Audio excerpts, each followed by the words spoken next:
श्री कृष्ण अर्जुन के मन के भाव समझ गए थे। उन्होंने अर्जुन को गीता का उपदेश दिया और समझाया कि ये युद्ध धर्म और अधर्म के बीच है। हमें अपने कर्म पर ध्यान देना चाहिए। गीता के दूसरे अध्याय में श्री कृष्ण अर्जुन को समझाते हैं कि जो लोग कर्म नहीं करते हैं, अपने कर्तव्य से भागते हैं, वे कायर होते हैं। कर्म न करना भी एक कर्म ही है। इस कर्म का फल भी हमें भोगना पड़ता है। अकर्म रहने से हमें घर परिवार में भी मान सम्मान नहीं मिल पाता है। इसलिए हमें अपने कर्मों पर ध्यान देना चाहिए। किसी महापुरुष ने कितना सुंदर कहा है, अंधकार की निंदा करने की अपेक्षा एक छोटी सी मोमबत्ती, एक छोटा सा दिया जलाना कहीं ज्यादा अच्छा होता है। महापुरुष समझाते हैं कि व्यक्ति सफलता प्राप्ति के लिए पुरुषार्थ अवश्य करे, लेकिन अति महत्वाकांक्षी न बने। किसी के हृदय को पीड़ा पहुंचाकर, किसी के अधिकारों को छीनकर प्राप्त की गई सफलता न तो स्थायी होती है और न ही सुखद। ऐसी सफलता का कोई अर्थ नहीं होता। अति महत्वाकांक्षा व्यक्ति को तानाशाह तो बना सकती है, किंतु सुख चैन से जीने नहीं देती। दिन रात भय और चिंता के वातावरण का निर्माण करती है और अंततः सर्वनाश का ही सबब बनती है। हमें भगवान श्री कृष्ण का गीता में कथित यह संदेश कभी विस्मृत नहीं करना चाहिए कि हे अर्जुन, तेरा कर्म करने में ही अधिकार है, फल में नहीं। इसलिए तू कर्मों को करने पर ध्यान दे, फल पाने की चिंता में उलझा मत रह। इसलिए हमारे लिए यह जरूरी है कि हमें किसी भी दशा में निरंतर प्रयास करने के बाद भी यदि वांछित सफलता न मिले तो उदास और निराश नहीं होना है। इस जगत में सदैव मनचाही सफलता किसी को भी नहीं मिली है और न ही कभी मिल सकती है, लेकिन यह भी सत्य है कि किसी का पुरुषार्थ कभी निष्फल नहीं गया है। गीता में श्री कृष्ण कहते हैं कि हमारा भाग्य हमारे ही अतीत के कर्मों का फल है। उसी तरह हम आज जो कर्म कर रहे हैं वो हमारे आने वाले कल को निर्धारित करेंगे। इसीलिए हमें हमेशा अपने कर्म अच्छे रखने चाहिए ताकि हमें इसका फल भी अच्छा ही मिले। गीता में श्री कृष्ण कहते हैं, उनके कर्जदार और वफादार हमेशा रहिए जिन्होंने आपके बुरे समय में आपका साथ दिया। अंजाम की खबर तो कर्ण को भी थी, लेकिन बात तो मित्रता निभाने की थी। श्री कृष्ण कहते हैं, शांति, सौम्यता, मौन, आत्म संयम और पवित्रता, ये पांचों चीजें मन को अनुशासित करती हैं। हर व्यक्ति में ये सारे गुण होने चाहिए, तभी वह सही मार्ग पर चल सकता है।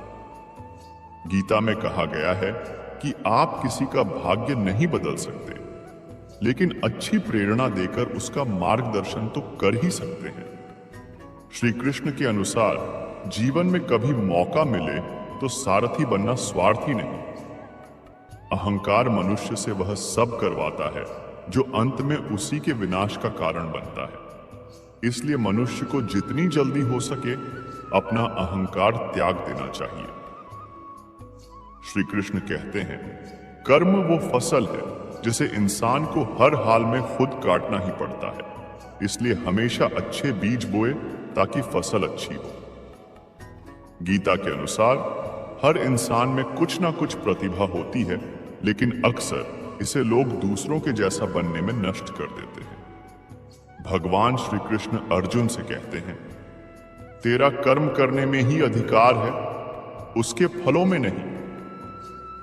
मनुष्य के कौन से कर्म का क्या फल होगा और वह फल उसको किस जन्म में और किस प्रकार मिलेगा, इसका न तो उसको कुछ पता है और न वह अपने इच्छानुसार समय पर उसे प्राप्त कर सकता है और न ही वह उस कर्म के फल से बच सकता है। इसीलिए मनुष्य चाहता कुछ और है और होता कुछ और है। कर्मों के फल का विधान करना पूरी तरह विधाता के हाथ में है। इसलिए हे अर्जुन, तू कर्मों के फल का हेतु मत हो और तेरी कर्म न करने में भी आसक्ति न हो। गीता के कर्मयोग का सबसे महत्वपूर्ण श्लोक है, कर्मण्येवाधिकारस्ते मां फलेषु कदाचन बीमा कर्म फल हेतुर्भुर्माते संगोस्त्व कर्मणि।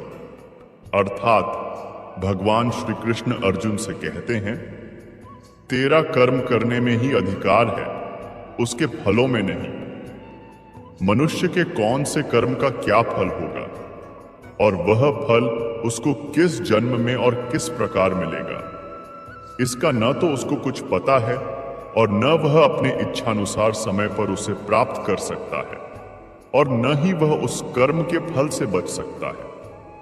इसीलिए मनुष्य चाहता कुछ और है और होता कुछ और है। कर्मों के फल का विधान करना पूरी तरह विधाता के हाथ में है। इसलिए हे अर्जुन, तू कर्मों के फल का हेतु मत हो और तेरी कर्म न करने में भी आसक्ति न हो। गीता में भगवान ने कर्म की अनिवार्यता बताते हुए कहा है कि कर्म न करने की अपेक्षा कर्म करना श्रेष्ठ है, क्योंकि कर्म न करने से सिद्धि मिलना तो दूर रहा, शरीर का निर्वाह भी नहीं होगा और जीवन भी न चलेगा। भगवान श्री कृष्ण अर्जुन से कहते हैं, न मे पार्थास्ति कर्तव्यं त्रिषु लोकेषु किंचन नान वाप्तम वाप्तव्यम वर्त एव च कर्माणि। अर्थात अर्जुन, मुझे ही देखो ना, तीनों लोकों में मुझे कुछ भी करना नहीं है और न कोई ऐसी वस्तु ही बाकी है जो अब तक मुझे प्राप्त न हुई हो, तो भी मैं कर्म में प्रवृत्त होता हूं। वेद में भी कहा गया है, मनुष्य को कर्म करते हुए 100 वर्षों तक जीवित रहने की इच्छा करनी चाहिए। संसार की कोई भी वस्तु, चाहे वह चर हो या अचर, निष्क्रिय नहीं रह सकती, क्योंकि प्रकृति सबको कर्म में बांधे रखती है। कर्म के कारण ही कोई लता बेल तो कोई पशु पक्षी, कोई राजा तो कोई रंक और कोई अपराधी या न्यायाधीश बनता है। यद्यपि नदी नाले, पेड़ पौधे, पहाड़ आदि जड़ पदार्थ निष्क्रिय से लगते हैं, किंतु सभी कर्मशील हैं। नदी नाले अपना जल बहाकर संसार को जीवन प्रदान करते हैं। बीजों से निकला अंकुर वृक्ष बनकर संसार को छाया, फल आदि प्रदान करता है। पर्वत अपने कर्म बादलों से टकराकर पृथ्वी को वर्षा का जल प्रदान करते हैं। जब जड़ पदार्थ भी इतने क्रियाशील हैं, तो हाथ पैरधारी मनुष्य की तो बात ही क्या है। मनुष्य जो कुछ करता है, अर्थात खाना पीना, उठना बैठना, सोना जागना, जीना मरना, सब क्रियाएं ही हैं। एक ओर कर्म करना अनिवार्य है तो दूसरी तरफ कर्म बंधन से बचने की आवश्यकता है, क्योंकि कर्म फल भोगने के लिए ही जीव को पुनर्जन्म लेना पड़ता है। जिस प्रकार मक्खी लोभवश शहद पर टूट पड़ती है और उसका रस लेने के साथ साथ वह उसमें ज्यादा लिपटती जाती है और अंत में मृत्यु को प्राप्त हो जाती है, उसी प्रकार मनुष्य भी इस कर्म जंजाल में फंसकर मृत्यु को प्राप्त होता है और फिर कर्म फल के भोग के लिए पुनर्जन्म धारण करता है। जैसे सरोवर में कमल पत्र जलराशि से सदैव ऊपर उठे हुए उससे निर्लिप्त व अछूते रहते हैं, वैसे ही मनुष्य को सभी कर्मों को परमात्मा को अर्पित करके उनके कर्म फल व पाप पुण्य से निर्लिप्त रहना चाहिए। लोक संग्रह के लिए, सब लोगों के उद्धार के लिए आसक्ति, स्वार्थ और कामना को त्याग कर किया जाता है, वह बांधता नहीं और यह यज्ञ है। भगवान ने कहा है, तुम आसक्ति छोड़कर निरंतर कर्म करते रहो। कर्मों में कर्तापन का त्याग और फल की इच्छा का त्याग करने से मनुष्य मुझे अर्थात मोक्ष रूपी फल प्राप्त कर लेता है। यही कर्म संन्यास है। स्वय स्वय कर्मण्यभिरत संसिद्धि लभते नर। भगवान श्री कृष्ण कहते हैं कि जो सिद्धि यज्ञों से बताई गई है, वही अपने वर्ण के अनुसार कर्म करने से मनुष्य को सुलभ हो जाती है। मनुष्य को अपने आश्रम, योग्यता व विभिन्न परिस्थितियों में जो भी छोटा या बड़ा कार्य करने को मिले, उसे भगवत कार्य समझकर पूर्ण प्रसन्नता के साथ निष्काम भाव से भगवान के चरण में समर्पित करते हुए करना चाहिए। इसी से परम सिद्धि की प्राप्ति होती है। गीता में भी यही कहा गया है कि अपने स्वाभाविक कर्मों द्वारा पूजा करके मनुष्य परम सिद्धि को प्राप्त हो जाता है। अपना कर्तव्य कर्म करना ही भगवान का पूजन होता है। क्षत्रिय होने के नाते अर्जुन के लिए युद्ध करना ही कर्तव्य कर्म है। इसीलिए भगवान ने अर्जुन को युद्ध करने की आज्ञा दी। महाभारत के युद्ध में पितामह भीष्म ने अर्जुन के सारथी बने हुए भगवान की अपने युद्ध रूप कर्म के द्वारा बाणों से पूजा की। इससे भगवान का कवच टूट गया और शरीर व उंगलियों में घाव हो गए, जिसके कारण लगाम पकड़ना भी मुश्किल हो गया। ऐसी पूजा करके अंत समय में शरशैया पर पड़े हुए पितामह भीष्म कहते हैं, इस प्रकार बाणों से अलंकृत भगवान कृष्ण में मेरे मन बुद्धि लग जाए। मेरे पास जो कुछ है वह सब उस परमात्मा का ही है। मुझे को केवल निमित्त बनकर उनकी दी हुई शक्ति से उनका पूजन करना है। इस भाव से जो कुछ किया जाए वह सब का सब परमात्मा का पूजन हो जाता है। इसके विपरीत जिन कार्य या वस्तुओं को मनुष्य अपना मान लेता है वे अपवित्र होकर परमात्मा के पूजन से वंचित रह जाती हैं। जहां हैं, जिस वर्ण में है, जिस आश्रम में है, जैसी परिस्थिति में है, केवल उसी का सदुपयोग करना है, उसी से मुक्ति हो जाएगी। कुछ बदलना नहीं है, बदलना है केवल मन का भाव। इसी को कहते हैं कर्म करते हुए परमात्मा को प्राप्त करना। तभी कहा जाता है कि प्रत्येक मनुष्य को अपने कर्मों पर विशेष ध्यान देना चाहिए। और यदि कोई व्यक्ति आज बुरे कर्म करता है तो उसको अगले जन्म में इसका फल भी अवश्य ही मिलता है। हमारे शास्त्रों में भी इस विषय पर कई प्रकार से कथाओं और कहानियों के माध्यम से समझाया गया है। कर्मों के फल से व्यक्ति को कभी भी मुक्ति नहीं मिलती। संसार के प्रत्येक प्राणी को अपने कर्मों का फल हर हाल में भोगना ही पड़ता है, फिर चाहे उसके कर्म अच्छे हैं या बुरे। अच्छे कर्म होंगे तो उसका फल भी अच्छा मिलेगा, और अगर बुरे हुए तो उसका फल भी उतना ही बुरा मिलेगा। व्यक्ति के कर्म जैसे होते हैं उसको उसी के आधार पर भुगतना भी पड़ता है। यह बात और है कि कौन से कर्म का फल कब और कैसे मिलता है। इंसानों के पास भले ही इसका पैमाना नहीं है, लेकिन ईश्वर के पास इसका सारा लेखा जोखा रहता है। गरुड़ पुराण के अनुसार मनुष्य के द्वारा किए गए पुण्य और पाप रूपी समस्त प्रकार के कर्मों का अति सूक्ष्म तरीके से लेखा जोखा निर्धारित किया जाता है। गरुड़ पुराण में इस बात का भी उल्लेख है कि व्यक्ति को अपनी मृत्यु के बाद कर्मों के आधार पर ही स्वर्ग और नरक की प्राप्ति होती है, और कर्मों के आधार पर ही अगले जन्म में किस रूप में और किस योनि में कहां और कब जन्म लेना है यह भी तय किया जाता है।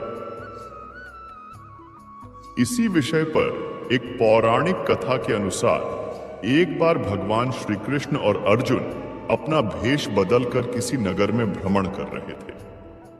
उस भ्रमण के दौरान वे वहां कई प्रकार से लोगों की गतिविधियों और कार्यकलापों को देख रहे थे।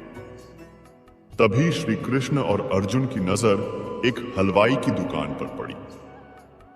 हलवाई ने दुकान का कुछ बासी खाना दुकान के पास में इकट्ठा कर रखा था।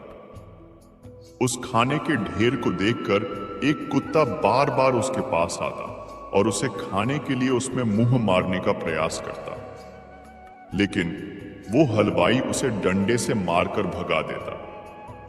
कुत्ता जोर जोर से रोता हुआ भाग जाता और दूर से देखता रहता। अवसर मिलते ही वह फिर से उसे खाने आता, लेकिन हलवाई उसे फिर से भगा देता। यह दृश्य देखकर अर्जुन को दुख हो रहा था, लेकिन कृष्ण मुस्कुरा रहे थे। श्री कृष्ण को मुस्कुराते देख अर्जुन ने आश्चर्य से उनके मुस्कुराने का कारण पूछा। इसके उत्तर में श्री कृष्ण ने कहा, हे अर्जुन, तुम जो यह दृश्य देख रहे हो, यह कर्मों का फल है। इस पर अर्जुन ने पूछा कि हे श्री कृष्ण, कृपया मुझे यह बताएं कि यहां जो दृश्य दिख रहा है उसमें कर्मों का फल क्या और कैसे है। इस पर श्री कृष्ण ने बताया कि तुम जिस हलवाई की दुकान को देख रहे हो, यह दुकान एक बहुत ही प्रसिद्ध हलवाई की हुआ करती थी। उस हलवाई ने अपने इस काम से बहुत सारा धन कमाया था, किंतु उसका बर्ताव अपने कर्मचारियों और नाते रिश्तेदारों से बहुत बुरा था और उन्हें हर समय अपशब्द कहता रहता था।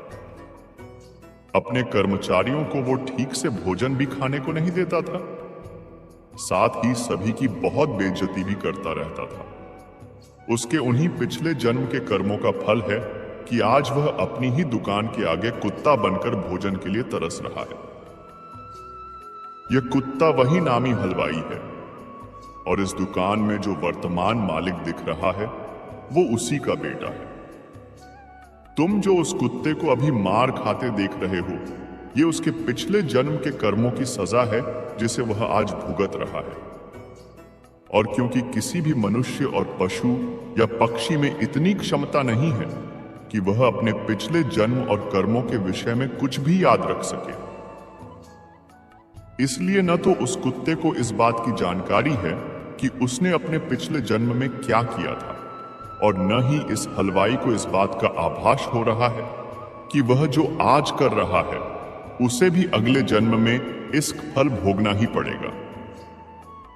इस कहानी से हमें यहाँ यही शिक्षा मिलती है कि किसी भी व्यक्ति को अपने कर्मों के साथ साथ अपनी वाणी पर भी विशेष ध्यान देना चाहिए, क्योंकि मनुष्य सिर्फ अपने शरीर से ही कर्म नहीं करता, बल्कि अपनी वाणी के दम पर भी कर्म करता है, अर्थात अपशब्द कहकर भी दूसरों को दुखी कर सकता है।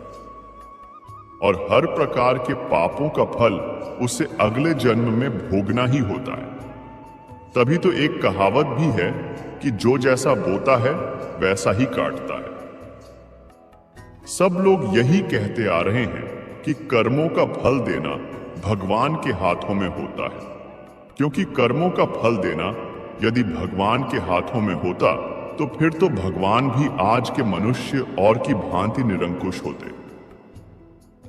भगवान श्री कृष्ण ने कहा है कि जो जैसा कर्म करेगा उसको वैसा ही फल भी मिलेगा, तो फिर कर्मों का फल देना भगवान के हाथों में कैसे हो गया? इसका मतलब तो एकदम साफ है कि आज जो बीज आप बो रहे हो उसी का तो पौधा उगेगा, वही एक दिन वृक्ष बनेगा और उसी के फल आपको खाने को मिलेंगे। यानी आज जो कर्म आप कर रहे हो उसी का ही फल तो तुम्हें मिलेगा। गोस्वामी तुलसीदास जी ने भी रामचरितमानस के माध्यम से यही बताने का प्रयास किया है कि जो व्यक्ति जैसा कर्म करता है उसे वैसा ही फल भुगतना भी पड़ता है। इसलिए यह आवश्यक हो जाता है कि हम अपने कर्मों का लेखा जोखा स्वयं ही रखें। हमारा अगला जन्म किस प्राणी के रूप में होगा, यह सब कुछ हमारे कर्मों पर ही निर्भर करता है। हमारे पिछले जन्मों में किए हुए अच्छे बुरे हर प्रकार के कर्म फल हमारे भीतर ही संग्रहित रहते हैं। साधारण भाषा में उन्हें संचित कर्म कहा जाता है, यानी आपका मूलधन। अगले जन्म में उस मूलधन का ब्याज यानी आपके उन्हीं कर्मों का फल मिलता है। भगवान श्री कृष्ण ने गीता में कर्म को प्रधानता देते हुए यहां तक स्पष्ट कर दिया है कि व्यक्ति की यात्रा जहां से छूटती है, अगले जन्म में वह वहीं से प्रारंभ होती है। यानी आप अपने कर्मों के फल को भोगने से बच नहीं सकते। चाहे आप कितने ही जन्म क्यों न ले लें, जो व्यक्ति प्रकृति के नियमों का पालन करता है वह प्रकृति का सम्मान करता है। जो व्यक्ति परमात्मा का सम्मान करता है वह दूसरों की पीड़ा को समझता है, और वही व्यक्ति परमात्मा के करीब भी रहता है। यहां ध्यान रखने वाली बात यह है कि परमात्मा भी जब धरती पर मनुष्य के रूप में अवतरित होता है तो वह स्वयं भी उन्हीं सारे नियमों का पालन करता है जो एक सामान्य मनुष्य के लिए उसी परमात्मा ने बनाए हैं। वह स्वयं भी अपनी ही पूजा करता है ताकि मनुष्य ये जान सके कि उसे क्या और कैसे उन सारे नियमों का पालन करना है जो प्रकृति चाहती है। अर्थात चाहे मनुष्य हो या देवता, अपने कर्मों के द्वारा उस परमात्मा का पूजन तो करना चाहिए। अच्छे कर्म यदि व्यक्ति के जीवन को प्रगति की दिशा में ले जाते हैं तो वहीं उसके बुरे कर्म उसे पतन की ओर ले जाते हैं। सनातन धर्म के पुराणों के अनुसार मनुष्य द्वारा किए हुए उसके स्वयं के शुभ या अशुभ कर्मों का फल उसे अवश्य ही भोगना पड़ता है। तभी तो भगवान श्री कृष्ण ने कहा है कि कर्म का सिद्धांत अत्यंत कठोर है। लोग कहते हैं कि कर्म हमारे अधीन है, किंतु उसका फल देना तो भगवान के हाथों में है। लेकिन यहां भगवान ये भी तो कहते हैं कि जो जैसा कर्म करेगा उसको वैसा ही फल मिलेगा। यानी मतलब साफ है कि आप आज जो बीज बो रहे हो उसी का तो पौधा उगेगा, वही एक दिन वृक्ष बनेगा। यानी आज आप जो कर्म कर रहे हो उसकी का फल तो तुम्हें मिलेगा, तो फिर भगवान तो तुम्हें वही देगा जो तुमने कर्म किया है। अर्थात कर्म हमारे अधीन है तो उसका फल भी हमारे ही अधीन है। एक बार एक व्यक्ति ने किसी संत से पूछा कि आपके जीवन में इतनी प्रसन्नता, शांति और उल्लास और प्रभु के प्रति इतनी शुद्ध भक्ति कैसे है? इस पर संत ने मुस्कुराते हुए कहा था कि ये सब तो आप भी पा सकते हो, आप भी कर सकते हो। इसके लिए बस आप अपने कर्मों के प्रति यदि थोड़ा सा भी सजग और सतर्क हो जाते हैं तो यह सब आपके जीवन में भी आ सकता है। हां, किसी जीवन के में कम तो किसी के जीवन में अधिक। ये सारा खेल तो कर्मों का है, इसमें कुछ भी छुपा नहीं है। यानी मनुष्य कर्म तो अच्छा करता नहीं है, लेकिन फल बहुत अच्छा चाहता है। यही उसकी समस्या है। महापुरुष और ज्ञानी जन हमेशा से कहते आ रहे हैं कि अच्छे कर्मों को करने और बुरे कर्मों का परित्याग करने में ही हमारी भलाई है। तो दोस्तों, हमेशा अच्छे कर्म करने चाहिए। ऐसे ही वीडियो और पाने के लिए हमारे चैनल को सब्सक्राइब करें और वीडियो को लाइक करें। धन्यवाद। अगर वीडियो अच्छा लगा हो तो कमेंट में जय श्री कृष्ण राधे राधे जरूर लिखें।